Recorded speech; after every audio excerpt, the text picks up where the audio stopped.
দুই বিদেশি নাগরিক হত্যা সুপরিকল্পিত। এর পেছনে বিএনপি জামায়াতের মদদ রয়েছে। যুদ্ধাপরাধীদের বিচারের কারণেই দেশকে অস্থিতিশীল করার অপচেষ্টা। গণভবনে সংবাদ সম্মেলনে প্রধানমন্ত্রী।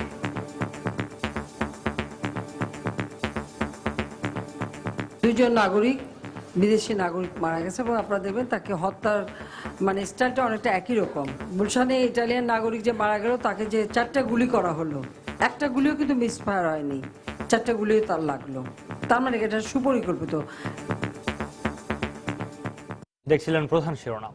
দুপুরের সময় সঙ্গে আছি আমি সৌমিত্র শুভ্র এবং আমি এজি মাহমুদ। এবার অন্যান্য শীর্ষ সংবাদ। রংপুরে দুর্বৃত্তের গুলিতে জাপানি নাগরিক নিহতের ঘটনায় গত 3 জনকে আসামি করে মামলা। হত্যার সঙ্গে আইএসের সম্পৃক্ততা নেই আবারও বললেন স্বরাষ্ট্রমন্ত্রী। দেশে অবৈধভাবে বসবাসকারী বিদেশির সংখ্যা প্রায় 21,000। তথ্য গোয়েন্দাদের। অনেকেই জড়িয়ে পড়ছে নানা ধরনের অপরাধে। সরকার দলীয় এমপি লিটনের বিরুদ্ধে অভিযোগের শেষ নেই গাইবান্ধার সুন্দরগঞ্জবাসীর। নিজ দলের নেতাকর্মীরাও ক্ষুব্ধ তার আচরণে। চীনের অর্থনৈতিক অস্থিরতা প্রভাব ফেলবে না বাংলাদেশে বলছেন বিশ্লেষকরা। চীনা ইউয়ানের সঙ্গে সমন্বয় করে মুদ্রার মান কমানোর আগে আরও চিন্তা ভাবনার পরামর্শ। এবং কিছু ট্যানারি মালিকের কারসাজিতে বিপর্যয়ের মুখে চামড়া শিল্প। চট্টগ্রামের বিভিন্ন আড়তে পড়ে রয়েছে 3.5 লাখ পশুর চামড়া। অনিশ্চয়তায় ব্যবসায়ীরা।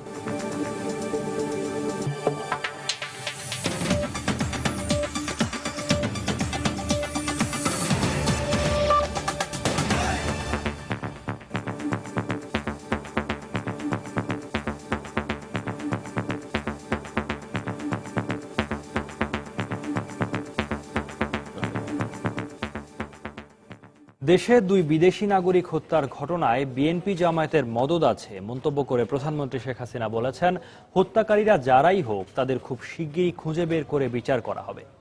জাতিসংঘের ৭০তম সাধারণ অধিবেশনে অংশগ্রহণের বিষয়ে সকালে গণভবনের সংবাদ সম্মেলনে সাংবাদিকদের এক প্রশ্নের জবাবে এ মন্তব্য করেন তিনি। বাংলাদেশে আইএসের কোনো অস্তিত্ব নেই জানিয়ে শেখ হাসিনা আরও বলেন, একটি বিশেষ গোষ্ঠী তাদের স্বার্থ সিদ্ধির জন্যই দেশে অস্থিতিশীল পরিবেশ সৃষ্টির অপচেষ্টা চালিয়ে যাচ্ছে। এ সময় প্রধানমন্ত্রী অস্ট্রেলিয়া ও যুক্তরাষ্ট্রের নিরাপত্তা ব্যবস্থা নিয়ে সমালোচনা করে বাংলাদেশকে দক্ষিণ এশিয়ার শান্তিপূর্ণ দেশ হিসেবে প্রতিষ্ঠার প্রত্যয় ব্যক্ত করেন। বিদেশি নাগরিক মারা গেছে এবং আপনারা দেখবেন তাকে হত্যার স্টাইলটা অনেকটা একই রকম।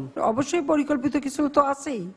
আপনি যখন এই স্বাধীনতা যুদ্ধে যারা অপরাধী, যুদ্ধাপরাধী, তাদের যখন বিচার করছেন, তারাই রাজত্ব করেছে 75 পরে 21 বছর, এটা ভুলে যেন না। তারাই ক্ষমতায় ছিল।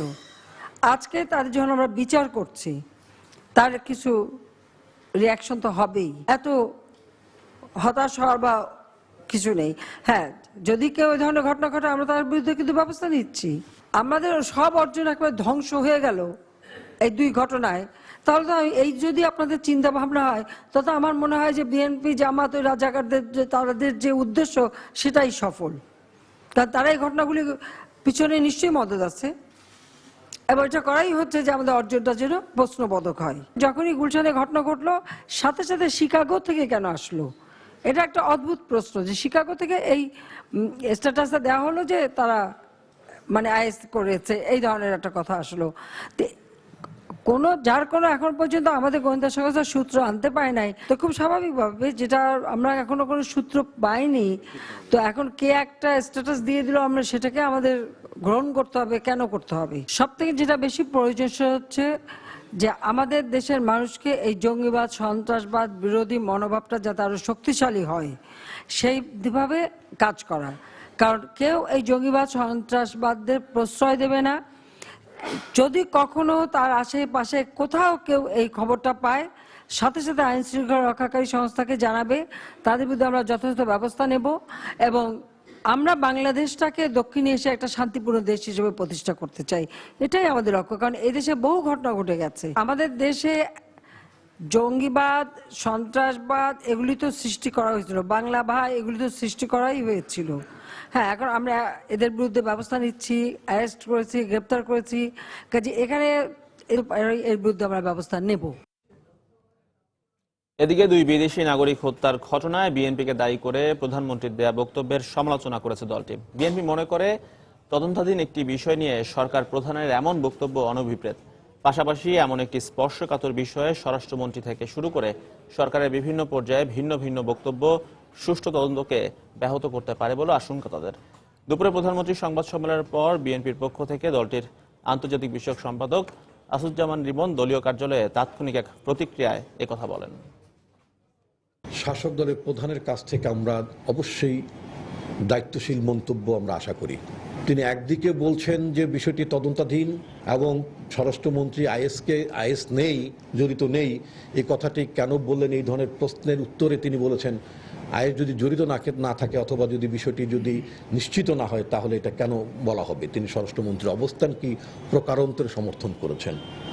এমনি একটি প্রেক্ষিতে তিনি যখন বিএনপির নাম উল্লেখ করে অথবা অন্য বিরোধী দলের নাম উল্লেখ করে তিনি যখন বলেন যে এদের সংশ্লিষ্টতা আছে, এটা তার এই মন্তব্য অত্যন্ত দুঃখজনক, এই মন্তব্য অনভিপ্রেত বলে আমরা মনে করি।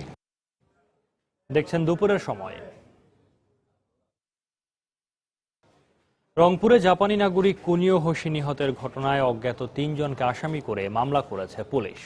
সকালে রংপুরের কাউনিয়া থানার ভারপ্রাপ্ত কর্মকর্তা রেজাউল ইসলাম মামলাটি দায়ের করেন। এছাড়াও র্যাব সদর দপ্তর ও গোয়েন্দা পুলিশের আলাদা দুটি প্রতিনিধি দল জাপানি নাগরিক নিহতের ঘটনাস্থল পরিদর্শন করেছেন। এদিকে রংপুরে র্যাব গোয়েন্দা প্রধান লেফটেন্যান্ট কর্নেল আবুল কালাম আজাদ সময় সংবাদকে জানিয়েছেন, কয়েকদিনের ব্যবধানে 2 বিদেশি নাগরিক হত্যাকাণ্ডের মোটিভ, উদ্দেশ্য এবং মিশন একই। রংপুরে জাপানি নাগরিক কুনিও হোশি হত্যার ঘটনাস্থল রোববার সকালে পরিদর্শন করেছেন র্যাব সদর দপ্তর ও গোয়েন্দা পুলিশের আলাদা দুটি প্রতিনিধি দল। আইন শৃঙ্খলা রক্ষাকারী বাহিনীর দুটি দলই ঘটনার মোটিভ খুঁজে বের করার চেষ্টা করছেন। ঘটনাস্থল পরিদর্শন করে র্যাবের গোয়েন্দা প্রধান সময় সংবাদকে জানান, কয়েকদিনের ব্যবধানে 2 বিদেশি নাগরিক হত্যার ঘটনা সরকারকে বিব্রত ও বিদেশে বাংলাদেশের ভাবমূর্তি ক্ষুণ্ণ করতেই ঘটানো হয়েছে। সবকিছু মিলে মনে হচ্ছে ঘটনার ধরন, ঘটনার লক্ষ্যবস্তু এগুলো মিলে যে দুটি ঘটনার মোটিভ এক এবং দুটি ঘটনার যোগসূত্র এক। তো আমাদের একটু কনফার্ম হতে হবে যে কার এটা ঘটিয়েছে। আমরা তাদেরকে গ্রেফতার করার জন্য আমাদের চেষ্টা অব্যাহত আছে। আশা করি তাদেরকে ধরতে পারলেই ঘটনার মূল রহস্য বের হয়ে আসবে যে অ্যাকচুয়ালি কারা এর নেপথ্যে কাজ করছে। এদিকে রংপুর মেডিকেল কলেজ হাসপাতালের ফরেনসিক বিভাগের বিশেষজ্ঞদের সঙ্গে বৈঠক করেছেন জাপানি দূতাবাসের কর্মকর্তারা।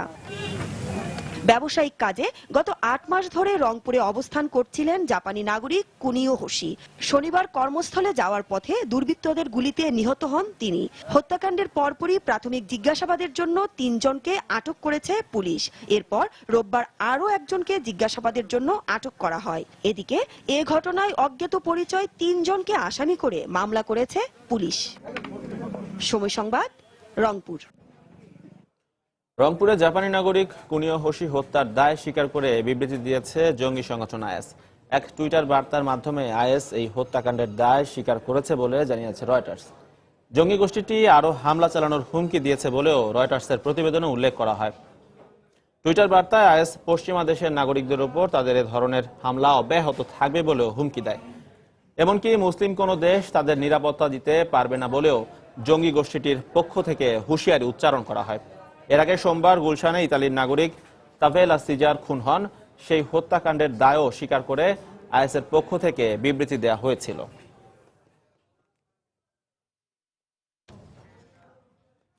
এই মুহূর্তে হত্যাকাণ্ডের ঘটনাস্থল রংপুরের কাউনিয়ার আলুটারি এলাকায় আছেন রিপোর্টার ওমর ফারুক। হত্যাকাণ্ডের তদন্তের অগ্রগতির খবর জানতে সরাসরি যাচ্ছি তার কাছে। ওমর,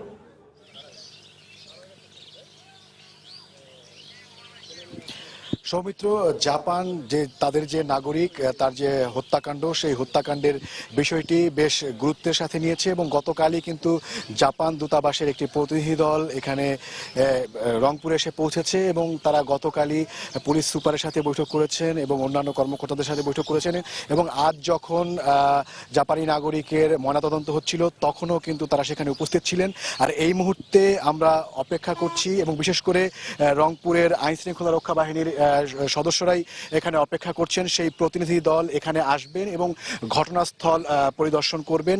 এই মুহূর্তে আপনি যে ঘটনাস্থল দেখতে পাচ্ছেন, যেটি পুলিশের ক্রাইম সিন উল্লেখ করে এই এলাকাটি বেষ্টন করে রাখা হয়েছে, এখানে আপনি দেখতে পাচ্ছেন যে রংপুরের পুলিশ সুপার আব্দুর রাজ্জাক, তিনি এরই মধ্যে এখানে এসে উপস্থিত হয়েছেন এবং তিনি পুরো জায়গাটি পরিদর্শন করছেন।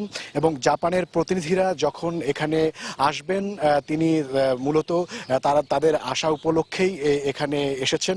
তবে গতকাল কিন্তু জাপানের নাগরিকদের কয়েকবারই গণমাধ্যমের মুখোমুখি হতে হলেও তারা কোনো বক্তব্যই দেননি, কোনো প্রতিক্রিয়াই জানাননি। আজও কি জানাবেন কিনা সে বিষয়টি আসলে বলা যাচ্ছে না। তবে সৌমিত্র, আজ সকাল থেকেই কিন্তু দেশের সব ধরনের গোয়েন্দা সংস্থা, র্যাব, পুলিশ সহ অন্যান্য যেসব রাষ্ট্রীয় গোয়েন্দা সংস্থা আছে সেসব গোয়েন্দা সংস্থার প্রতিনিধিরা, উচ্চপদস্থ কর্মকর্তারা এই ঘটনাস্থল পরিদর্শন করেছেন। ঢাকা মহানগর গোয়েন্দা পুলিশের একটি টিম এখানে পর্যবেক্ষণ করে গেছে। আপনি জানেন যে ইতালীয় নাগরিকের যেই মামলা, সেই মামলাটি কিন্তু ঢাকা মহানগর গোয়েন্দা পুলিশ তদন্ত করছে। তাদের কাছে আমি জানতে চেয়েছিলাম যে তারা আসলে কোনো যোগসূত্র পেয়েছেন কিনা। তারা আমাদেরকে যেটি জানিয়েছেন যে তারা সেই ঘটনার সাথে এখানকার ঘটনা যেহেতু একই কায়দায়, অর্থাৎ 3 জন একটি বাইকে করে এসেছেন, একজন বাইকে ছিলেন এবং আর 2 জন গুলি করে সেই বাইকে করে পালিয়ে গিয়েছেন এবং একই কায়দায় যেহেতু আইএসএর নামে দাবিও করা হয়েছে, সব মিলিয়ে এক ধরনের সামঞ্জস্য তো তারা পাচ্ছেনই। তারা এখানে এছাড়াও যেই ধরনের সামঞ্জস্য পাচ্ছেন সেগুলো তারা তাদের ঊর্ধ্বতন কর্মকর্তাদের জানাচ্ছেন এবং তারা সেগুলো বিশ্লেষণ করছেন, অ্যানালাইসিস করছেন। এর পাশাপাশি র্যাব সদর দপ্তর থেকেও একটি টিম এসেছেন। র্যাবের গোয়েন্দা প্রধান লেফটেন্যান্ট কর্নেল আবুল কালাম আজাদ, তিনি ভোরে এসেছেন এবং তার সাথে সাথে এই রংপুরের যে র্যাবের সদস্যরা তারাও এখানে এসেছিলেন এবং তারাও এই এলাকাটি পর্যবেক্ষণ করে গিয়েছেন। র্যাবের গোয়েন্দা প্রধানের কাছে আমার প্রশ্ন ছিল যে এক সপ্তাহের ব্যবধানে যেই 5 দিনের ব্যবধানে যেই ঘটনাটি ঘটে গেল, সেই ঘটনার সাথে এখানে তারা কোনো সামঞ্জস্য দেখতে পাচ্ছেন কিনা। তিনি আমাদেরকে যেটি জানিয়েছেন সেটি হচ্ছে যে তার ভাষায় যে লক্ষ্য, উদ্দেশ্য, মোটিভ এবং মিশনের দিক থেকে এই দুটো ঘটনার সাথে মিল রয়েছে এবং তার ভাষায় এটি সরকারের ভাবমূর্তি এবং বাংলাদেশের দুর্নাম করার জন্যই একটি মহল এই কাজটি করেছে। তবে কারা করেছে সেটি সুনির্দিষ্টভাবে ধরার জন্য তারা একটি যে কোনো শক্তিশালী ক্লু বা প্রমাণের অপেক্ষা করছেন। তারা আশা করছেন যে সেই প্রমাণটিও তারা পেয়ে যাবেন। সব মিলিয়ে এটি বলা যায় যে রংপুরের একটি এই যে প্রত্যন্ত এলাকা একজন জাপানি নাগরিকের হত্যাকাণ্ডের মধ্য দিয়ে বেশ গুরুত্বপূর্ণ হয়ে উঠেছে এবং পুরো দেশের গোয়েন্দা বাহিনীর নজরই মূলত আজ আমরা যেটি দেখতে পাচ্ছি এই রংপুরের এই এলাকায়। সৌমিত্র, এই ছিল এখন পর্যন্ত আমার হাতে সবশেষ। দর্শক, রংপুরে জাপানি নাগরিক হত্যার ঘটনার তদন্তে গোয়েন্দা সংস্থা সহ বিভিন্ন আইন শৃঙ্খলা রক্ষাকারী বাহিনীর তৎপরতার খবরাখবর জানাচ্ছিলেন রংপুরের কাউনিয়া থেকে রিপোর্টার ওমর ফারুক। বাংলাদেশে 2 বিদেশি নাগরিক হত্যাকাণ্ডের সঙ্গে আইএসের কোনো সম্পৃক্ততা নেই বলে আবারও জানিয়েছেন স্বরাষ্ট্রমন্ত্রী আসাদুজ্জামান খান কামাল। দেশকে অস্থিতিশীল পরিস্থিতির দিকে ঠেলে দেওয়ার জন্য ষড়যন্ত্র করা হচ্ছে বলেও দাবি করেন তিনি। এছাড়া যুদ্ধাপরাধীদের বিচার বাধাগ্রস্ত করার লক্ষ্যেও এই ধরনের নাশকতা করা হতে পারে বলেও আশঙ্কা প্রকাশ করেন তিনি। দুপুরে সচিবালয়ে সাংবাদিকদের সঙ্গে কথা বলেন স্বরাষ্ট্রমন্ত্রী। এটা বারবার বলছি যে আইএস আমাদের এখানে কোনো সংগঠন নেই। আমাদের কোনো ধরনের জঙ্গি সংগঠনকে আমরা মাথাচাড়া দিয়ে উঠতে দেইনি, আমরা নিয়ন্ত্রণে রেখেছি। যে সমস্ত তথ্য পেয়েছি সেগুলি নিয়ে আমরা কাজ করছি। তা আমরা আশা করছি আমরা খুব শীঘ্রই আমরা এর রহস্য উন্মোচন করতে পারবো। 2 জন যুদ্ধাপরাধীদের বিচার একদম রায় কার্যকরের ঠিক সময় এখন, সেইটাকে বানচাল করার জন্য কিছু একটা ঘটনা ঘটছে কিনা, এই সবগুলো এখন আমাদের কাছে ধারণা। আমরা কোনো ধারণাকেই আমরা তুচ্ছ মনে করছি না। দেশে প্রতি বছরই বাড়ছে অবৈধভাবে বসবাসকারী বিদেশির সংখ্যা। গোয়েন্দা সংস্থার তথ্য মতে দেশে অবৈধভাবে বসবাস করা বিদেশির সংখ্যা প্রায় 21,000। এদের অনেকে বিভিন্ন সময়ে অপরাধমূলক কাজে জড়িয়ে পড়ছেন। বর্তমানে কারাবন্দী আছেন এমন প্রায় 1000 জন। আর বিশেষজ্ঞরা বলছেন আইন বাস্তবায়নের দুর্বলতার কারণে বাড়ছে অবৈধ বিদেশির সংখ্যা। তবে এদের অপরাধ কর্মকাণ্ড কমাতে নিয়মিত অভিযান চলছে বলেও দাবি স্বরাষ্ট্রমন্ত্রীর। বিস্তারিত জানাচ্ছেন শরীফুল ইসলাম। প্রতি বছর পর্যটন, চাকরি বাকরি, ব্যবসা বাণিজ্য সহ বিভিন্ন কাজে আফ্রিকা, আমেরিকা, ইউরোপ থেকে আসছে অনেক বিদেশি। দেশে আসার পর আইনি দুর্বলতার সুযোগে ভিসার মেয়াদ শেষেও তাদের অনেকে এদেশেই থেকে যাচ্ছে। তাদের কেউ কেউ জড়িয়ে পড়ছে বিভিন্ন অপরাধমূলক কাজে। স্বরাষ্ট্র মন্ত্রণালয়ের হিসেবে দেশে বর্তমানে বৈধভাবে কর্মরত বিদেশির সংখ্যা প্রায় 12,000, আর গোয়েন্দা সংস্থার মতে অবৈধ বিদেশি 21,000। অভিযোগ আছে এসব বিদেশির ব্যাপারে জোরালো কোনো নজরদারি নেই আইন শৃঙ্খলা বাহিনীর, থানাগুলোতেও নেই পর্যাপ্ত তথ্য। এরা মেইনলি তো অনেকে আসতেছে কিন্তু অবৈধ উপায়, জঙ্গি কর্মকাণ্ড, অপরাধ প্রবণতা এগুলো তো বৃদ্ধি পাচ্ছে। সুতরাং সেইটা প্রেক্ষিতে আমাদের প্রাতিষ্ঠানিক সক্ষমতা এবং আমাদের নজরদারি আরো বাড়াতে হবে। তবে পুলিশ বলছে অবৈধ বিদেশিদের ব্যাপারে তৎপর আছেন তারা। কিছু কিছু বিদেশি নাগরিক কিছু কিছু পার্টিকুলার অপরাধে সংশ্লিষ্ট হয়ে যাচ্ছেন। এর মধ্যে তারা মাদক ব্যবসার সাথে জড়িত হয়ে যাচ্ছেন, ডলার মাল্টিপ্লিকেশন, নানা ধরনের প্রলোভনের হাতছানি দিয়ে তারা অনেক সময় অপরাধমূলক কর্মকাণ্ডে সংশ্লিষ্ট হন।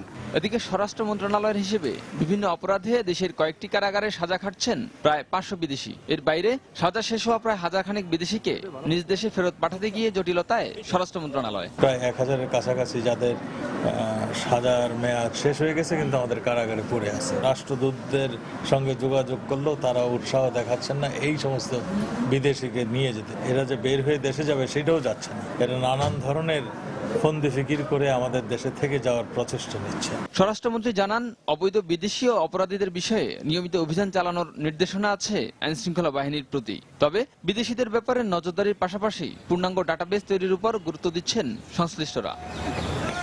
শরীফুল ইসলাম, সময় সংবাদ, ঢাকা। আইএস, সরকার বিরোধী কিংবা অন্য কোনো গোষ্ঠী যারাই ঘটাক না কেন, এক সপ্তাহের মধ্যে পরপর 2 বিদেশিকে গুলি করে হত্যার ঘটনা দেশে এটাই প্রথম। বিশেষজ্ঞদের ধারণা, ঘটনা দুটো পরিকল্পিত এবং এ কারণে দেশের আইন শৃঙ্খলা পরিস্থিতি এবং রাষ্ট্রের ইমেজ দুটোই প্রশ্নের মুখে পড়েছে।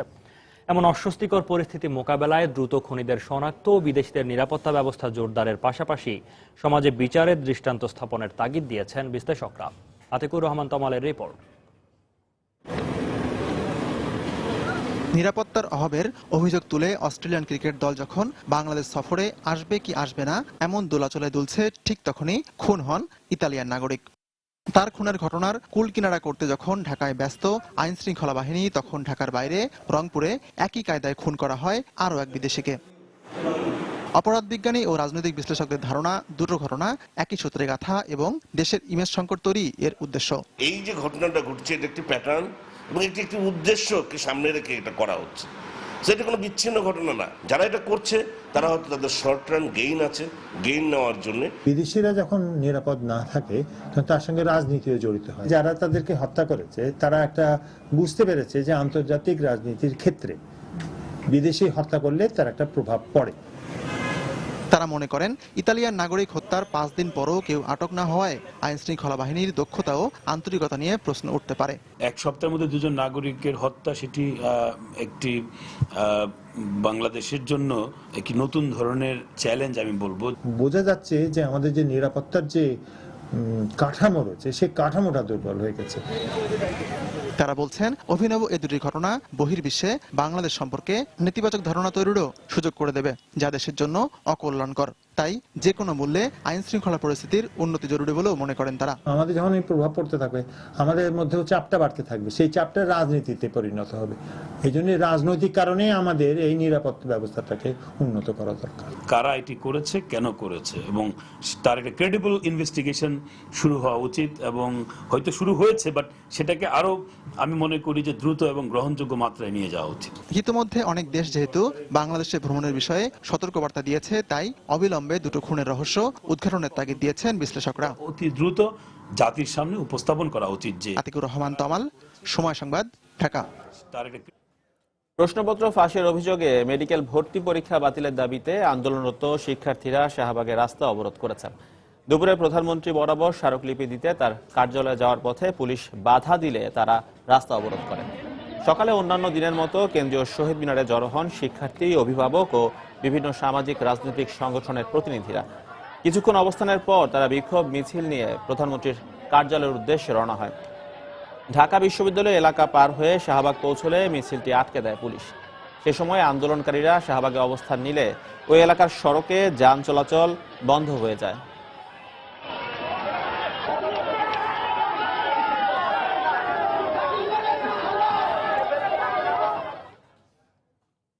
সরকারদলীয় সংসদ সদস্য মঞ্জুরুল ইসলাম লিটনের বিরুদ্ধে অভিযোগের শেষ নেই গাইবান্ধার সুন্দরগঞ্জবাসীর। শুধু সাধারণ মানুষ নয়, নিজ দলের নেতাকর্মীরাও ক্ষুব্ধ তার আচরণে। তার বিভিন্ন অপকর্ম আর স্বেচ্ছাচারিতার অবসান চান সুন্দরগঞ্জবাসী। ওবায়দুল ইসলামের ক্যামেরায় গাইবান্ধা থেকে হেদায়েতুল ইসলাম বাবুর রিপোর্ট। 2013 সালের 28শে ফেব্রুয়ারি জামাত নেতা সাইদির ফাঁসির রায় ঘোষণার পর জামাত শিবিরের ক্যাডাররা গাইবান্ধার সুন্দরগঞ্জের বামনডাঙ্গা রেল স্টেশনে হামলা চালিয়ে অগ্নিসংযোগ করে, পাশাপাশি 4 পুলিশ সদস্যকে কুপিয়ে হত্যা করে। ওই ঘটনায় দায়েরকৃত মামলার আসামিদের আওয়ামী লীগ কর্মী বানিয়ে তাদের জন্য লিখিতভাবে সুপারিশ ও তাদের পুনর্বাসনে সহায়তার অভিযোগ রয়েছে স্থানীয় সংসদ সদস্য মঞ্জুরুল ইসলাম লিটনের বিরুদ্ধে। শুধু তাই নয়, বামনডাঙ্গায় যাত্রা ও হাউজির প্যান্ডেল ভাঙতে গেলে ম্যাজিস্ট্রেটকে লাঞ্ছিত করা সহ অভিযোগের শেষ নেই এই সংসদ সদস্যের বিরুদ্ধে। বন্দুকের গুলি শুনতে শুনতে তারা আজকে ভীত সন্ত্রস্ত হয়ে গেছে। মানুষজন এমপির বিরুদ্ধে কথা বলার সাহস পাচ্ছে না। যেভাবে মানুষকে পথে ঘাটে গুলি করছে, আমরা তো এই এমপি চাইনি। ওনার কিছু পেটোয়া বাহিনী আছে, তাদেরকে দ্বারা বিভিন্ন সময় কাউকে কোনো হয়রানি বা করার দরকার হলে সে হয়রানি করায়। ভোরবেলা আমার বাড়িতে উনি যা 1 রাউন্ড গুলি করে, আবার 8টার সময় এসে এলোপাতারি গুলি শুরু করে দিছে আমার বাড়িতে। আমার এইরকম নির্যাতন কেন করলো উনি? তার নানা অনিয়মের নিন্দা ও প্রতিবাদ জানালেন খোদ আওয়ামী লীগের নেতাকর্মীদের পাশাপাশি স্থানীয় জনপ্রতিনিধিও। নির্বাচিত হওয়ার পর থেকে উনি আজকে এমন একটি অবস্থা সৃষ্টি করেছে যেটি অত্যন্ত দুঃখজনক। এই লজ্জা শুধু আওয়ামী লীগের নয়, দেশবাসীর। তাই মন্ত্রী মহোদয়ের কাছে আমার আহ্বান থাকবে, জননেত্রী শেখ হাসিনার কাছে আমার আহ্বান থাকবে, এইরকম একটি পিশাচ, নরপিশাচ লোককে যেন এই পদে আমরা না দেখি। সবশেষ গত শুক্রবার ভোরে গাইবান্ধার সুন্দরগঞ্জে সংসদ সদস্য মঞ্জুরুল ইসলাম লিটন শিশু সৌরভকে গুলি করলে গোটা উপজেলা জুড়ে ক্ষোভের সৃষ্টি হয়। এমন ঘটনায় সংসদ সদস্য লিটনকে বিচারের আওতায় নিয়ে আসার দাবি সাধারণ মানুষের। হেদায়েতুল ইসলাম বাবু, সময় সংবাদ, গাইবান্ধা। দুপুরের সময় আরো থাকছে। শিশু গৃহকর্মী নির্যাতনের অভিযোগে ক্রিকেটার শাহাদাতের স্ত্রী গ্রেফতার। শাহাদাতকে গ্রেফতারে অভিযান চলছে। এবং সংস্কারের অভাবে বেহাল দশা বরিশাল নগরীর সড়কগুলোর, প্রায় ঘটছে দুর্ঘটনা, সৃষ্টি হচ্ছে প্রতিবন্ধকতা। বর্ষা শেষে সংস্কার কাজ শুরুর আশ্বাস সিটি মেয়রের। বেতন কাঠামো নিয়ে সৃষ্ট জটিলতা নিরসনে মঙ্গলবার বিশ্ববিদ্যালয় শিক্ষক সমিতির সঙ্গে বৈঠক হবে বলে জানিয়েছেন শিক্ষামন্ত্রী নুরুল ইসলাম নাহিদ। সকালে সচিবালয়ে সাংবাদিকদের তিনি একথা জানান। এ সময় তিনি শিক্ষকদের আন্দোলন না করার আহ্বান জানান। পুরা ফেডারেশনের নেতৃবৃন্দ বসবেন। আগামী 6 তারিখে আমাদের এখানে 3টার সময় বৈঠক হবে। আমরা আরেকটা তারিখ হিসেবে বিসিএস টিচাররা তাদেরকেও আমরা ঠিক করে দিয়েছি, টাইম জানিয়ে দিব আজকেই, তাদের সঙ্গে বৈঠক করবো। তো আমরা সবাইকে আলাপ আলোচনার মাধ্যমে এগুলো সমাধান করা সম্ভব এবং গভর্নমেন্ট খুবই ইতিবাচক ভাবে এগুলো দেখছে বলেই এই সিদ্ধান্ত নিচ্ছে যে আমরা করে দিব। যার জন্য এটা নিয়ে আমরা আশা করবো যে সকলে এটা উপলব্ধি করবেন এবং পরামর্শ দিবেন যে কি করলে এটা সমাধান হইতে পারে বা কি করলে এটার বিকল্প বের করা যেতে পারে। কুমিল্লার 14 গ্রামে পুলিশের মাইক্রোবাস ও ট্রাকের সংঘর্ষে আহত আসামি নাজিম চিকিৎসাধীন অবস্থায় মারা গেছেন। গতরাত 11টার দিকে ঢাকা মেডিকেল কলেজ হাসপাতালের বার্ন ইউনিটে চিকিৎসাধীন অবস্থায় মারা যান তিনি। গত 17 সেপ্টেম্বর 14 গ্রামের সুজাতপুর এলাকায় আসামি বহনকারী পুলিশের মাইক্রোবাসের সঙ্গে ট্রাকের সংঘর্ষে মাইক্রোবাসটিতে আগুন ধরে যায়। এতে 2 পুলিশ সদস্য ওই দিনই মারা যান। এ ঘটনায় দগ্ধ অন্য পুলিশ সদস্যদের সঙ্গে আসামিদেরও হাসপাতালে ভর্তি করা হয়।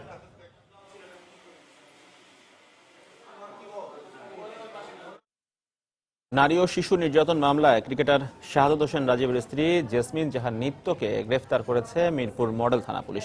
পুলিশ জানিয়েছে গতরাত 3:30টার দিকে রাজধানীর মালিবাগে শাহাদাতের শ্বশুর বাড়িতে অভিযান চালিয়ে তার স্ত্রীকে গ্রেফতার করা হয়।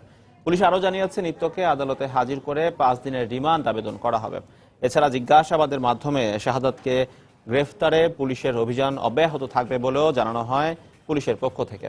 এর আগে গত 6 সেপ্টেম্বর গৃহকর্মী মাহফুজা আক্তার হ্যাপিকে নির্যাতনের অভিযোগে শাহাদাত হোসেন রাজীব ও তার স্ত্রীর বিরুদ্ধে নারী ও শিশু নির্যাতন দমন আইনে মামলা দায়ের করেন স্থানীয় এক সাংবাদিক।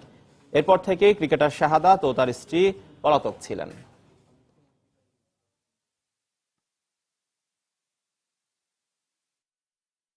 শাহাদাতের স্ত্রী জেসমিন জাহান নিত্য তার বাবার বাড়ি মালিবাগে অবস্থান করছে। উত্তর সংবাদের পরিপ্রেক্ষিতে আমরা সেখানে অভিযান পরিচালনা করি এবং শাহাদাতের স্ত্রী এই মামলার অন্যতম আসামি তাকে ধৃত করতে সমর্থ হই। বিজ্ঞ আদালত রিমান্ড মঞ্জুর করলে তাকে ব্যাপক জিজ্ঞাসা করা হবে এবং শাহাদতের অবস্থান নির্ণয় করে শাহাদতকেও গ্রেপ্তার করা হবে। সনাতন ধর্মের সবচেয়ে বড় ধর্মীয় উৎসব শারদীয় দুর্গাপূজাকে সামনে রেখে কুষ্টিয়ায় ব্যস্ত সময় পার করছেন প্রতিমা শিল্পীরা। এবারের পূজাকে আরো রঙিন করে তুলতে অপরূপ সুন্দর সব প্রতিমা তৈরি করছেন তারা।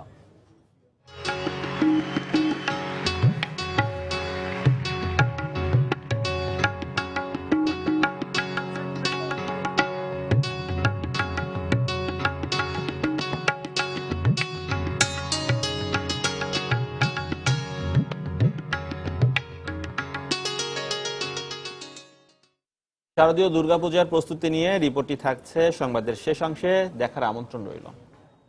এশিয়ার শীর্ষ অর্থনীতির দেশ চীনের অর্থনৈতিক অস্থিরতা বাংলাদেশের উপর খুব বেশি নেতিবাচক প্রভাব ফেলবে না বলে মনে করছেন বিশ্লেষকরা। এর কারণ হিসেবে তারা নির্দেশ করছেন বাংলাদেশের রেমিটেন্স নির্ভর অর্থনীতি। তাই অন্যান্য এশিয়ান দেশের মতো চীনা ইউয়ানের সঙ্গে তাল মিলিয়ে মুদ্রার মান কমানোর আগে আরো চিন্তা ভাবনা করা প্রয়োজন বলেও মনে করছেন তারা। বিস্তারিত জানাচ্ছেন মোস্তফা মাহবুব। বিশ্বের দ্বিতীয় এবং এশিয়ার শীর্ষ অর্থনীতির দেশ চীন, কিন্তু গত এক বছরেরও বেশি সময় ধরে মন্থর গতিতে চলছে চীনা অর্থনীতি, যার প্রভাব পড়ছে এ অঞ্চলের অন্যান্য দেশের ওপরও। পণ্যের রফতানি বাড়াতে সম্প্রতি চীন তাদের মুদ্রা ইউয়ানের মান কমানোয় তাদের সঙ্গে তাল মেলাতে ভারত সহ এশিয়ার বেশ কিছু দেশই মুদ্রার মান কমায়। দেশটির সঙ্গে বাণিজ্যিক সম্পর্ক থাকায় তাই স্বাভাবিকভাবেই প্রশ্ন আসে বাংলাদেশের ওপর এর কোনো প্রভাব পড়বে কিনা। এক্ষেত্রে সরাসরি কোনো প্রভাব না পড়লেও বিশ্ববাজারে রফতানির প্রতিযোগিতায় টিকে থাকতে বাংলাদেশেরও মুদ্রার মান সমন্বয় করা উচিত ছিল বলে মনে করছেন এই বিশ্লেষক। ইউয়ানের মূল্যমান কমার সাথে সাথে থাই বাত, ভারতীয় রুপি, ভিয়েতনামিজ ডং এগুলোর অনেক মূল্য পতন হয়েছে। এখন ভারত মালয়েশিয়ার আলোকে রেমিটারদের ধরে রাখার জন্য, রপ্তানির প্রতিযোগিতাশীলতা ধরে রাখার জন্য আমাদের এখন তো আর টাকার মূল্যমান বাড়ানো কমানো যায় না, ফ্লোটিং এক্সচেঞ্জ রেজিমে যেটা করা যায় রেফারেন্স রেটটাকে আপওয়ার্ড অ্যাডজাস্টমেন্ট করা যায়। তবে রপ্তানি বাণিজ্যের চেয়েও দেশের অর্থনীতিতে রেমিটেন্সের ভূমিকা বেশি থাকায় আন্তর্জাতিক বাজারের অস্থিরতা তেমন কোনো প্রভাব ফেলবে না বলে মনে করছেন বিশেষজ্ঞরা। তাই মুদ্রা ব্যবস্থাপনায় কোনো সিদ্ধান্ত নেয়ার আগে বিশ্ব অর্থনীতির গতি পরিবর্তন বিশ্লেষণের পরামর্শ দিলেন এই অর্থনীতিবিদ। ডলার আর্ন করছে, তারা সাফার করছে, তো তাদেরকে আমরা স্পেশাল ইনসেন্টিভ দিতে পারি। এক্সপোর্টারদের দেওয়ার দরকার নেই, কিন্তু রেমিটেন্স আর্নারদেরকে দিতে পারি। ডিভ্যালু করলে যেটা হবে, ইমিডিয়েটলি সমস্ত ইম্পোর্টেড জিনিসের দাম বেড়ে যাবে। ইম্পোর্টেড জিনিসের দাম বেড়ে গেলে, আপনার জ্বালানি তেলের দাম বেড়ে গেলে, অন্যান্য জিনিসের দাম বেড়ে গেলে সেটার চেইন এফেক্ট হিসাবে একটা ইনফ্লেশন হবে। এখন আমাদের ইনফ্লেশন নাই, আমরা 6 to 7% আছি, এটা বেড়ে 8-9 চলে যেতে পারে। তবে বাংলাদেশের বৈদেশিক মুদ্রার অন্যতম উৎস রেমিটেন্সের প্রবাহ ঠিক রাখতে প্রবাসীদের উৎসাহিত করতে প্রয়োজনের ডলারের আলাদা দাম নির্ধারণ করা যেতে পারে বলেও মত বিশ্লেষকদের। মোস্তফা মাহবুব, সময় সংবাদ, ঢাকা। সংস্কারের অভাবে বেহাল দশা বরিশাল নগরীর সড়কগুলোর। বেশিরভাগ সড়কে সৃষ্টি হয়েছে বড় বড় গর্ত। এতে প্রায়ই ঘটছে দুর্ঘটনা, যান চলাচলের সৃষ্টি হচ্ছে প্রতিবন্ধকতা। এই অবস্থায় সড়কগুলো দ্রুত সংস্কারের দাবি জানিয়েছেন নাগরিক সমাজের নেতারা। তবে সিটি মেয়র বলছেন অর্থ বরাদ্দ হলে বর্ষা শেষে শুরু হবে সংস্কার কাজ। মাহমুদুন নবী তোলার ছবিতে আরো জানাচ্ছেন ফেরদাউস সোহাগ।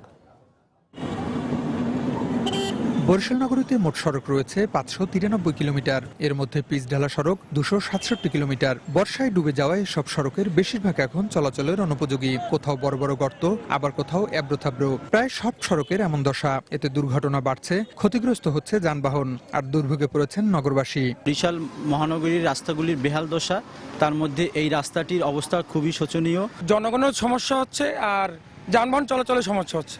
বরিশাল শহরের এই রাস্তা খারাপ থাকায় আমাদের গাড়ির অনেক রকম সমস্যা হয়। মানুষ এই রাস্তার যে চলাফেরা করতে পারে না, প্রায় অটো গাড়ি, তারপর ওই সিএমজি ওই কাটকেরাইয়ে পড়ে। আমাদের গাড়ির মালামাল নষ্ট হয়ে যাইতেছে, পাতি ভাঙ্গে যাইতেছে। এই অবস্থা থেকে নগরবাসীকে দ্রুত মুক্ত করার দাবি জানিয়েছেন নাগরিক সমাজের এই নেতা। অবশ্য মেয়র বলছেন অর্থ বরাদ্দ পেলে বৃষ্টি শেষে শুরু হবে সংস্কার কাজ। নগরীর ভাঙাচোরা রাস্তাগুলোকে দ্রুত মেরামত করতে হবে, নগরবাসীকে মুক্ত করতে হবে দুর্ভোগ থেকে, কারণ নগরবাসী নিয়মিত ট্যাক্স প্রদান করছে। আর এই অবস্থা থেকে রক্ষার জন্য সরকারের উচিত প্রয়োজনীয় অর্থ বরাদ্দ দেয়া। জরুরিভাবে কিছু রাস্তা অস্থায়ী ভিত্তিতে সংস্কার করা হয়েছে, ভালোভাবে সংস্কারের জন্য ব্যাপক অর্থ বরাদ্দ দরকার। বিষয়টি সরকারকে জানানো হয়েছে। অর্থ বরাদ্দ ইনশাল্লাহ পাবো আশা করি। অর্থ বরাদ্দ পাওয়ার সাথে সাথে সংস্কারের কাজ শুরু হবে। নগরীর সদর রোড, ফজলুল হক এভিনিউ, চকবাজার, হাসপাতাল রোড, রূপাতলী, নথুল্লাবাদ, কাউনি এলাকার অবস্থা সবচেয়ে বেশি খারাপ। ক্ষতিগ্রস্ত সড়ক সংস্কারের প্রয়োজন প্রায় 100 কোটি টাকা বলে জানিয়েছে সিটি কর্পোরেশন কর্তৃপক্ষ। ফিরদাউস সোহাগ, সময় সংবাদ, বরিশাল। কিছু ট্যানারি মালিকের কারসাজিতে বিপর্যয়ের মুখে পড়েছে দেশের চামড়া শিল্প। কোরবানির পর 10 দিন পেরিয়ে গেলেও এখনো পর্যন্ত চামড়া কেনার আগ্রহ দেখাচ্ছেন না তারা। শুধু চট্টগ্রামের বিভিন্ন আড়তে পড়ে আছে অন্তত 3.5 লাখ পশুর চামড়া। এতে লাখ লাখ টাকা বিনিয়োগ করে চরম অনিশ্চয়তায় পড়েছেন ব্যবসায়ীরা। মূলত কম দামে চামড়া কিনতে ট্যানারি মালিকদের এই কৌশল বলে অভিযোগ তাদের। বিস্তারিত জানাচ্ছেন কমল দে। প্রতি বছরই কোরবানির সংগৃহীত চামড়া প্রথম 5 থেকে 10 দিন স্থানীয় আড়তে লবণ দিয়ে সংরক্ষণ করা হয়। এরপর শুরু হয় এসব চামড়া ঢাকার ট্যানারিতে পাঠানো। আর চামড়া কেনা কিংবা দর যাচাই বাছাই করার জন্য ট্যানারি মালিকেরা কোরবানির পর থেকেই আড়তদারদের সাথে যোগাযোগ শুরু করেন। কিন্তু এবার ট্যানারি মালিকেরা কোরবানির আগে প্রতি বর্গফুট চামড়ার দর কমিয়ে দেয়। পাশাপাশি চামড়া কেনার ব্যাপারে এখনো কোনো আগ্রহ দেখাচ্ছেন না তারা। অন্যান্য বছর এই সময় সপ্তাহ 10 দিনের মধ্যে অন্ততপক্ষে 20-30 হাজার চামড়া বেচা কিনা হয়ে যেত। এবেলা ট্যানারি মালিকেরা এখনো পর্যন্ত যোগাযোগ করে নাই। মূলত কারসাজির মাধ্যমে কম দামে চামড়া কিনে নিতে ট্যানারি মালিকদের এটি একটি কৌশল বলে মনে করছেন সাধারণ ব্যবসায়ীরা। ঢাকা ট্যানারিওয়ালারা যোগাযোগ করতেছে না, এরা দাম কমানোর চেষ্টা করতেছে। আমাদের লবণ টবণে 80 টাকার উপরে পড়ছে, আদার খরচ মিলে 90 টাকার কাছাকাছি। ব্যবসায়ী নেতারা বলছেন এসব চামড়া বিক্রি করা না গেলে তাদের ব্যাপক ক্ষতির মুখে পড়তে হবে। আমি যখন ব্যবসা করি এরাও ব্যবসা করে, এরা যাচ্ছে আমাদের একটা চাপ সৃষ্টি করে মানে কম দামে নেওয়ার জন্য। আমরা যাচ্ছি মানে আমরা আমাদের প্রতিটা পোষাই নেওয়ার জন্য। আগে চট্টগ্রামে সংগৃহীত চামড়ার 30 থেকে 40% নগদ টাকায় কিনে নিত স্থানীয় মদিনা ট্যানারি এবং রিফ লেদার। কিন্তু বর্তমানে দুটি ট্যানারি বন্ধ থাকায় এখানকার ব্যবসায়ীদের পুরোপুরি ঢাকার উপর নির্ভর করতে হচ্ছে। ঢাকার ট্যানারি মালিকদের অসহযোগিতার কারণে চট্টগ্রামের মুরাদপুর থেকে অক্সিজেন মোড় পর্যন্ত প্রায় 5 কিলোমিটার এলাকায় ছোট বড় 200 আড়তে জমা হয়ে রয়েছে প্রায় 3.5 লাখ পশুর চামড়া। আগামী আরো 15 দিন এসব চামড়া লবণ দিয়ে সংরক্ষণ করা যাবে। এরপর আশঙ্কা দেখা দেবে এসব চামড়া নষ্ট হয়ে যাওয়ার। চট্টগ্রামের মুরাদপুর থেকে কমল দে, সময় সংবাদ। বিদেশি নাগরিক হত্যার সঙ্গে আইএস জড়িত থাকার বিষয়টি গুরুত্ব সহকারে যাচাই করা হচ্ছে বলে জানিয়েছেন মার্কিন রাষ্ট্রদূত মার্শিয়া বার্নিকাট। এক্ষেত্রে বাংলাদেশ সরকারের সঙ্গে যুক্তরাষ্ট্র যৌথভাবে কাজ করবে বলেও জানান তিনি। চট্টগ্রামে বাংলাদেশ ও যুক্তরাষ্ট্রের যৌথ নৌমহড়ার সমাপনী অনুষ্ঠান শেষে সাংবাদিকদের একথা বলেন তিনি। দুই বিদেশি নাগরিক হত্যার বিষয়টি খুবই দুঃখজনক। এ ধরনের ঘটনা আমরা কখনোই সমর্থন করি না। আর এই ঘটনার সঙ্গে আইএস জড়িত থাকার যে বিষয়টি এসেছে তা সত্যি কিনা যাচাই করার জন্য বাংলাদেশ সরকারের সঙ্গে আমরাও কাজ করছি। যেসব বিদেশি নাগরিক এদেশে আছেন অবশ্যই তাদের নিরাপত্তা নিশ্চিত করতে হবে। এছাড়া অস্ট্রেলিয়া ক্রিকেট দলের বাংলাদেশে না আসার সঙ্গে এসব ঘটনার কোনো সম্পর্ক আছে বলে আমি মনে করি না। ডেঙ্গু প্রতিরোধে নগরবাসীকে সচেতন হওয়ার আহ্বান জানিয়েছেন স্বাস্থ্যমন্ত্রী মোহাম্মদ নাসিম। পাশাপাশি ডেঙ্গু প্রতিরোধে বিভিন্ন এলাকার কাউন্সিলরদের এলাকাভিত্তিক সচেতনতা বাড়ানোর কাজে এগিয়ে আসার আহ্বান জানান তিনি। দুপুরে ডেঙ্গু প্রতিরোধে সামাজিক সচেতনতা বাড়ানোর লক্ষ্যে ঢাকা দক্ষিণ সিটি কর্পোরেশনের আয়োজনে রাজধানীতে এক র্যালিতে তিনি এসব কথা বলেন।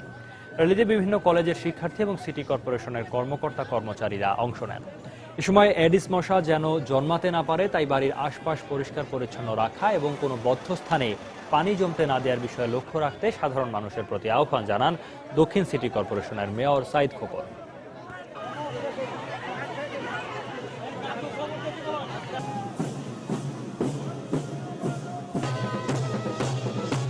আমরা বিগত সময়ে যেভাবে এই ডেঙ্গু প্রতিরোধে ঐক্যবদ্ধ চেষ্টার মধ্য দিয়ে ডেঙ্গুকে আমরা নিয়ন্ত্রণ রেখেছিলাম, ইনশাল্লাহ আগামী দিনগুলোতে ডেঙ্গু প্রতিরোধে আমরা সর্বাত্মকভাবে চেষ্টা চালিয়ে যাব।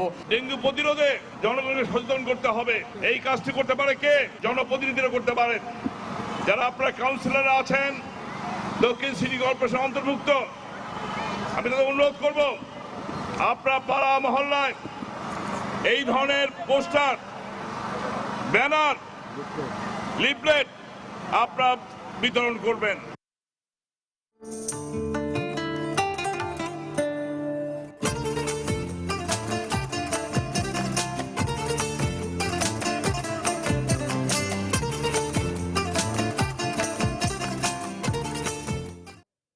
ভয় লজ্জার পুরনো ধ্যান ধারণার কারণে কিশোর কিশোরীদের বয়সন্ধিকালীন শিক্ষা, স্বাস্থ্য ঝুঁকি এবং সামাজিক নিরাপত্তা পারিবারিক আলাপ আলোচনায় থাকছে উপেক্ষিত। এছাড়া সমষ্টিগত উদ্যোগের অভাবে কিশোর কিশোরীদের সমস্যাগুলোর দীর্ঘদিন সমাধান না হয় অনেকে বিচ্ছিন্ন হয়ে পড়ছে সমাজের মূল স্রোত থেকে। আর সংশ্লিষ্টরা বলছেন এই বিশাল জনগোষ্ঠীকে যোগ্য ও দায়িত্বশীল নাগরিক হিসেবে গড়ে তুলতে প্রয়োজন কার্যকর পরিকল্পনা। বিস্তারিত জানাচ্ছেন সেলিয়া সুলতানা। বয়ঃসন্ধিকালীন সময়ে কিশোরীদের পরিবর্তন এবং ঝুঁকির বিষয়টি সমাজ এবং পরিবারে যতটা গুরুত্বের সঙ্গে দেখা হয় ততটাই উপেক্ষিত থাকে কিশোরদের এই সময়ের পরিবর্তন। হরমোনজনিত পরিবর্তন আর সাবালক হওয়ার দৌড়ে বয়ঃসন্ধিকালের শারীরিক, মানসিক ও আচরণগত সমস্যা আর অনেক প্রশ্ন আর লজ্জা নিয়ে অনেকটাই নিজের মধ্যেই উত্তর খোঁজে কিশোররা। তাই 13 থেকে 18 বছরের ছেলে মেয়েদের সমস্যা সমাধানের ক্ষেত্রে পরিবারের দায়িত্বশীল ব্যক্তি বা বাবা মা এবং বিদ্যালয়ের শিক্ষকদের সহায়তা পেলে ভালো মন্দ উপলব্ধির বিষয়টি শুরু থেকেই বুঝতে পেরে নিজেদের আরো পরিপূর্ণ করার সুযোগ পেতে পারে কিশোর কিশোরীরা। বাবাকে যদি বন্ধু হিসাবে চিন্তা করি আমি, তাহলে সেটা আমার জন্য অনেক সুবিধা হবে। কিন্তু অনেকে বলে যে বাবাকে বন্ধু কিভাবে বলবো, আসলে এখনকার কর্মব্যস্ত সমাজের মধ্যে বাবারা আসলে অনেক ব্যস্তই থাকে। জীবনের জটিলতায় এত বেশি জড়িয়ে গেছি যে এই জটিলতার কারণে আমরা গার্ডিয়ানরাও বাচ্চাদেরকে সময় দেই না। আমার ছেলের বায়োলজিক্যাল, মেন্টাল যে পরিবর্তনগুলো ঘটে, এই বিষয়গুলো নিয়ে কেউ তার সাথে সহমর্মী এবং সহানুভূতি সম্পন্ন মন নিয়ে খুব একটা আলোচনা করেন না, বরং একরকম সংকোচের জড়তা নিয়ে বিষয়গুলো থেকে দূরে থাকেন। অন্যদিকে সরকারি পর্যায়ে কিশোর কিশোরীদের সমস্যা সমাধানে বিভিন্ন মন্ত্রণালয় কাজ করছে বলে জানান সমাজ কল্যাণ অধিদপ্তরের মহাপরিচালক। তবে বিশাল এই জনগোষ্ঠীকে নিয়ে সরকারি বেসরকারি পর্যায়ে কাজ হলেও তা অনেকটাই বিক্ষিপ্ত বলে মনে করেন মানবাধিকার কর্মীরা। বিভিন্ন মন্ত্রণালয় বিভাগের নিজস্ব কর্ম পরিধির মধ্যেই এই ব্যাপারগুলো আছে, তো সেটাকে আরো কিভাবে সমন্বিত করা যায়, সমন্বয়ের কোনো অভাব ঘটেছে নাকি কোথাও?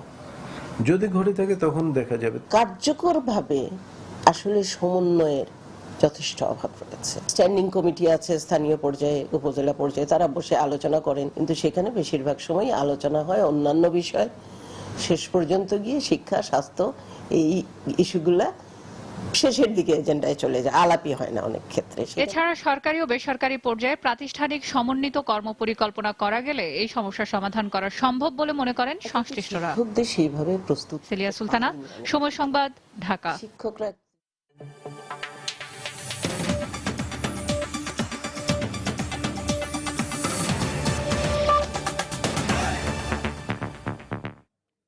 আফগানিস্তানের কুন্দুজ শহরের হাসপাতালে বিমান হামলাকে যুদ্ধাপরাধের সমান বলে মন্তব্য করেছে জাতিসংঘ। ওই ঘটনায় নিহতের সংখ্যা বেড়ে দাঁড়িয়েছে 19 জনে। এদের মধ্যে 12 জন হাসপাতাল কর্মী ও 7 জন রোগী।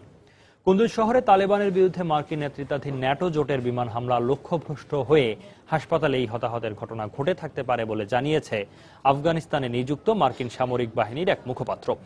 এদিকে এই ঘটনায় নিহতদের প্রতি গভীর শোক প্রকাশ করে পূর্ণাঙ্গ তদন্তের আশ্বাস দিয়েছেন মার্কিন প্রেসিডেন্ট বারাক ওবামা। শুক্রবার মধ্যরাতে স্বেচ্ছাসেবী চিকিৎসা সংস্থা মেডিসিন সেন্স ফ্রন্টিয়ার MSF পরিচালিত দাতব্য হাসপাতালটিতে কয়েক দফা বিমান হামলা চালায় মার্কিন নেতৃত্বাধীন ন্যাটো বাহিনী। এ সময় হাসপাতালটিতে চিকিৎসাধীন ছিলেন গত কয়েকদিন ধরে তালেবানের সঙ্গে দেশটির সামরিক বাহিনীর লড়াইয়ে আহত শতাধিক রোগী ও চিকিৎসক। হাসপাতালটিতে দায়িত্বরত ছিলেন স্থানীয় ও বিদেশি সহ আরো অন্তত 100 কর্মী। হামলায় হাসপাতালটির একটি অংশ বিধ্বস্ত হলে ঘটনাস্থলে ব্যাপক হতাহতের ঘটনা ঘটে। কুন্দুজে লড়াই শুরুর প্রথম দিনেই আমার 2 সন্তান আহত হয়। চিকিৎসার জন্য আমি তাদের এই হাসপাতালে ভর্তি করাই। আমার সন্তানরা আস্তে আস্তে সুস্থ হয়ে উঠছিল, কিন্তু গতকাল মধ্যরাতে হঠাৎ হাসপাতালে বোমার শব্দ। আমি আমার 2 সন্তানকে বিছানা থেকে নামিয়ে একটি টেবিলের নিচে লুকিয়ে রাখি। বোমায় হাসপাতালের একটি অংশ পুরোপুরি ধ্বংস হয়ে যায়। আল্লাহর কাছে শুকরিয়া, আমরা বেঁচে আছি। হামলার ঘটনাকে মর্মান্তিক, অমার্জনীয় এবং যুদ্ধাপরাধের শামিল বলে মন্তব্য করেছে জাতিসংঘ। সেই সঙ্গে এ ঘটনার পূর্ণাঙ্গ ও স্বচ্ছ তদন্তেরও আহ্বান জানায় সংস্থাটি। এছাড়াও হামলার ঘটনার দ্রুত ও স্বচ্ছ তদন্তের আহ্বান জানিয়েছে MSF। হামলার বিষয়ে আমরা এখন পর্যন্ত ন্যাটো জোট কিংবা আফগান সরকারের পক্ষ থেকে আনুষ্ঠানিক কোনো বিবৃতি পাইনি। তাই আমরা এই মুহূর্তে যত দ্রুত সম্ভব বিমান হামলার ঘটনার সুষ্ঠু তদন্তের দাবি জানাচ্ছি। এদিকে হাসপাতালে বিমান হামলার ঘটনায় নিহতদের প্রতি গভীর শোক প্রকাশ করে এ ঘটনার পূর্ণাঙ্গ তদন্তের নির্দেশ দিয়েছেন মার্কিন প্রেসিডেন্ট বারাক ওবামা। এছাড়াও হামলার ঘটনার কারণ অনুসন্ধানে এরই মধ্যে তদন্ত শুরু হয়েছে উল্লেখ করে এ ঘটনায় হতাহতের প্রতি গভীর সমবেদনা জানিয়েছেন মার্কিন প্রতিরক্ষা মন্ত্রী অ্যাশ কার্টার। অন্যয় কর্মকার, সময় সংবাদ। জেরুজালেমের প্রাচীন শহরে এক ফিলিস্তিনের ছুরিকাঘাতে 2 ইসরায়েলি নাগরিক নিহত হয়েছেন। এছাড়াও এই ঘটনায় আহত হয়েছেন এক নারী ও তার 2 বছরের এক শিশু। প্রত্যক্ষদর্শীরা জানান, এই ঘটনার পর হামলাকারী হতাহতদের একজনের কাছ থেকে একটি পিস্তল নিয়ে গুলি ছুড়তে থাকলে এক পর্যায়ে পুলিশের গুলিতে নিহত হন তিনি। হতাহতদের সবাই একটি ইহুদি পরিবারের সদস্য বলে জানা গেছে। ঘটনার সময় তারা সবাই হেঁটে আল আকসা মসজিদ চত্বর হয়ে ওয়েস্টার্ন হলের দিকে যাচ্ছিলেন। এ ঘটনার দায় স্বীকার করেছে ফিলিস্তিনি জঙ্গি গোষ্ঠী ইসলামিক জিহাদ। এক বিবৃতিতে হামলাকারীকে নিজেদের একজন সক্রিয় সদস্য বলে জানায় জঙ্গি গোষ্ঠীটি।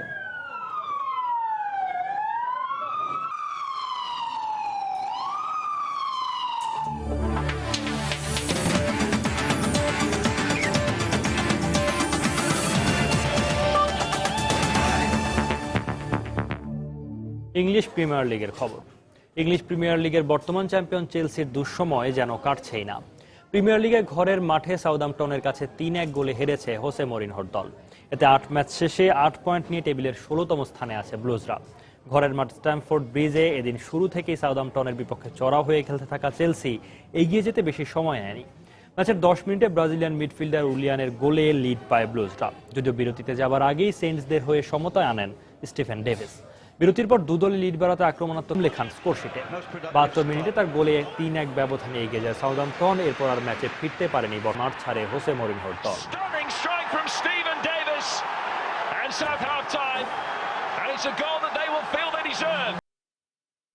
এএফসি অনূর্ধ্ব 19 চ্যাম্পিয়নশিপ বাছাইয়ের খবর। শ্রীলঙ্কার পর বাংলাদেশের প্রতিপক্ষ এবার ভুটান। আর চূড়ান্ত পর্বে খেলা নিশ্চিত করতে ভুটানের বিপক্ষে বড় জয় তুলে নিতে চায় স্বাগতিকরা। অন্যদিকে প্রথম ম্যাচের হারের স্মৃতি ভুলে বাংলাদেশের বিপক্ষে জয়ের স্বপ্ন দেখছে ভুটান। আজ সন্ধ্যা 6টায় বঙ্গবন্ধু স্টেডিয়ামে মুখোমুখি হবে এই দুই দল। প্রথম ম্যাচে শ্রীলঙ্কার বিপক্ষে 2-0 গোলে স্বস্তির জয় পাওয়ায় বেশ উজ্জীবিত বাংলাদেশ দলের যুবারা। তাই দ্বিতীয় ম্যাচের আগে অনুশীলনে বেশ মনোযোগী জনি সাদরা। যদিও অপেক্ষাকৃত দুর্বল দল ভুটানের বিপক্ষে কয়েক মাস আগেই সাফ চ্যাম্পিয়নশিপে জয়ের স্বাদ পেয়েছিল বাংলাদেশ। তাই সেই স্মৃতিও বাড়তি অনুপ্রেরণা যোগাচ্ছে টিটুর শিষ্যদের। এদিকে প্রথম ম্যাচের ভুলগুলো দ্বিতীয় ম্যাচে শুধরানোর পাশাপাশি ভুটানের বিপক্ষে বড় ব্যবধানে ম্যাচ জেতার পরিকল্পনার কথা জানালেন অধিনায়ক মাসুক মিয়া জনি। অন্যদিকে বড় ব্যবধানের কথা না ভেবে ভুটানের বিপক্ষে পূর্ণ পয়েন্ট অর্জনই কোচের মূল লক্ষ্য। সাফ আন্ডার-19 খেলছিলাম, ভুটানকে আমরা 2-0 গোলে হারিয়েছি। এটার প্রেক্ষিতে আমরা টিম আমাদের এখন আরো নতুন 3 জন যুগ হয়েছে, এটা আমাদের টিমটা আরো শক্তিশালী হয়েছে এবং মনে করি আমরা ভুটানের বিপক্ষে বেশ ব্যবধানে জিতবো, অনেক ব্যবধানে জিতবো আমরা। ভুটান বলি শ্রীলঙ্কা বলি, যে আমার টিম নিয়ে আমার বেশি চিন্তা করতে হচ্ছে যে ডমিনেট করা, প্লাস হচ্ছে যে পজিশন বেশি রেখে স্কোরিং চান্স ক্রিয়েট করা এবং স্কোর করা। আশা তো অবশ্যই বেশি গোলে জেতা, বাট আশা আর বাস্তবতা এটাও একটু যাতে কাছাকাছি হয় এটা চিন্তা করতে হবে। প্রথম যে টার্গেটটা আসলে যে দুইটা টিমের সাথে জিতে 6 পয়েন্ট নিয়ে উজবেকিস্তানের সাথে একটা প্ল্যাটফর্মে দাঁড়িয়ে লড়াই করা, ওই ব্যাপারটাতেই বেশি আমরা কনসেন্ট্রেট করছি আপাতত। এদিকে উজবেকিস্তানের কাছে 7-0 গোলে হারের পরও দমে যেতে রাজি না ড্রাগন বয়েজরা। সে লক্ষ্যে পুরো অনুশীলনের সময়টাতেই ব্যস্ত ছিলেন সবাই। বাংলাদেশকে হারিয়ে চূড়ান্ত পর্বে খেলার স্বপ্ন ধরে রাখতে চান দলের কোচ চৌকি Nima. No one can predict what will happen tomorrow. এটা খুবই সাধারণ ব্যাপার যে কেউ আগে থেকে অনুমান করতে পারে না কে জিতবে। তবে সেরা 5 রানার আপের সামনে যেহেতু চূড়ান্ত পর্বে যাওয়ার সুযোগ রয়েছে, তাই বাংলাদেশের বিপক্ষে ম্যাচ জিতেই সে সুযোগ তৈরি করতে চাই। We do have chance. একদিকে স্বপ্ন বাঁচিয়ে রাখার আশা ভুটানের ও অন্যদিকে গ্রুপ সেরার লড়াইয়ে এগিয়ে যাওয়ার লক্ষ্য বাংলাদেশের। এমন অবস্থায় এক জমজমাট লড়াই দেখার অপেক্ষায় ফুটবল প্রেমীরা। নিয়ামতুল্লাহ বাবু, সময় সংবাদ, ঢাকা। সনাতন ধর্মের সবচেয়ে বড় ধর্মীয় উৎসব শারদীয় দুর্গাপূজাকে সামনে রেখে কুষ্টিয়ায় ব্যস্ত সময় পার করছেন প্রতিমা শিল্পীরা। এবারের পূজাকে আরো রঙিন করে তুলতে অপরূপ সুন্দর সব প্রতিমা তৈরি করছেন তারা। তবে কাঁচামালের দাম বেড়ে যাওয়ায় প্রতিমা তৈরি করে খুব একটা লাভবান হতে পারছেন না কারিগররা। এদিকে পূজা নির্বিঘ্ন করতে এখন থেকে কাজ শুরু করেছে আইন শৃঙ্খলা রক্ষাকারী বাহিনী। এস এম রাশিদের পাঠানো তথ্য ছবি নিয়ে ডেস্ক রিপোর্ট। আগামী 19 অক্টোবর থেকে শুরু হচ্ছে সনাতন ধর্মের সবচেয়ে বড় ধর্মীয় উৎসব শারদীয় দুর্গাপূজা। এই উৎসবকে কেন্দ্র করে পরম যত্নে মূর্তিগুলোকে অবয়ব দিতে ব্যস্ত সময় পার করছেন প্রতিমা শিল্পীরা। বাঁশ ও খড় দিয়ে প্রতিমার অবকাঠামো তৈরির পর দক্ষ হাতে মাটির প্রলেপ দিচ্ছেন কারিগররা। কিন্তু কঠোর পরিশ্রম করেও সঠিক পারিশ্রমিক না পাওয়ায় মানবেতর জীবনযাপন করছেন তারা। তাই ইতোমধ্যেই অনেকেই বাপদাদার এই পেশা বদল করে অন্য পেশায় চলে যেতে বাধ্য হয়েছেন। খাওয়া নাই, নাওয়া নাই, ঘুম নাই, এইভাবে আমরা কাজ করে যাচ্ছি। পরবর্তীতে আমাদের ছেলেরা এদের আর এই কাজ করতে দেওয়া যাবে না, কারণ হলো বর্তমান যে যুগ, সব জিনিসের দাম বেশি, কিন্তু আমাদের এটার আর কি মূল্য ঠিক মতো আমরা পাচ্ছি না। এখন যে পরিস্থিতি পড়ে গেছে, হয়তো ভবিষ্যতে আমাদের এটা ছেড়েও দিতে হতে পারে। কারিগরদের অভিযোগ, কাঁচামালের দাম বেড়ে যাওয়ায় খুব একটা লাভবান হতে পারছেন না তারা। 8টা ঠাকুর বানাইছে, 8টাতে আমাদের যে মূল্য আসে লোকজনের দিয়ে আমাদের সেরকম একটা কিছু থাকে না। আমাকে যে শ্রম তাতে কর্ম করে আমাকে পোষায় না। এদিকে নির্বিঘ্নে পূজা সম্পন্ন করতে আইন শৃঙ্খলা বাহিনীর নজরদারি বাড়ানো হয়েছে বলে জানালেন জেলা পুলিশ সুপার। শারদীয় দুর্গা উৎসবকে সামনে রেখে আমাদের গোয়েন্দা, সাদা পোশাকের পুলিশ তারাও কাজ করছে। কেউ যদি এই ধরনের চিন্তা করে থাকে কোনো ধরনের অপ্রীতিকর ঘটনা ঘটানোর, তাদেরকে অবশ্যই আমরা আইনের আওতায় নিয়ে আসব। এবার জেলার 226টি পূজা মণ্ডপে অনুষ্ঠিত হবে দুর্গাপূজা। সময় সংবাদ, কুষ্টিয়া। দুপুরের সময় এ পর্যায়ে শীর্ষ সংবাদ জানিয়ে দিচ্ছি আরেকবার। 2 বিদেশি নাগরিক হত্যা সুপরিকল্পিত, এতে বিএনপি জামায়াতের মদদ রয়েছে। যুদ্ধাপরাধীদের বিচারের কারণেই দেশকে অস্থিতিশীল করার অপচেষ্টা, সংবাদ সম্মেলনে প্রধানমন্ত্রী। 2 বিদেশি নাগরিক হত্যার ঘটনায় দায়ী করে প্রধানমন্ত্রীর বক্তব্য অনভিপ্রেত, তদন্তাধীন বিষয়ে সরকার প্রধানের এমন মন্তব্য ঠিক নয় বলছে বিএনপি। রংপুরে দুর্বৃত্তের গুলিতে জাপানি নাগরিক নিহতের ঘটনায় অজ্ঞাত 3 জনকে আসামি করে পুলিশের মামলা, হত্যার দায় স্বীকার করে আইএসের টুইটার বার্তা। মেডিকেল ভর্তি পরীক্ষা বাতিলের দাবিতে আন্দোলনরত শিক্ষার্থীদের মিছিলে পুলিশের বাধা, শাহবাগে রাস্তায় অবস্থান, যান চলাচল বন্ধ। এবং সরকার দলীয় এমপি লিটনের বিরুদ্ধে অভিযোগের শেষ নেই গাইবান্ধার সুন্দরগঞ্জবাসীর, নিজ দলের নেতাকর্মীরাও ক্ষুব্ধ তার আচরণ। এই ছিল দুপুরের সময়। যে কোনো খবর পেতে ভিজিট করুন সময়নিউজ.tv। সঙ্গে থাকুন সময়।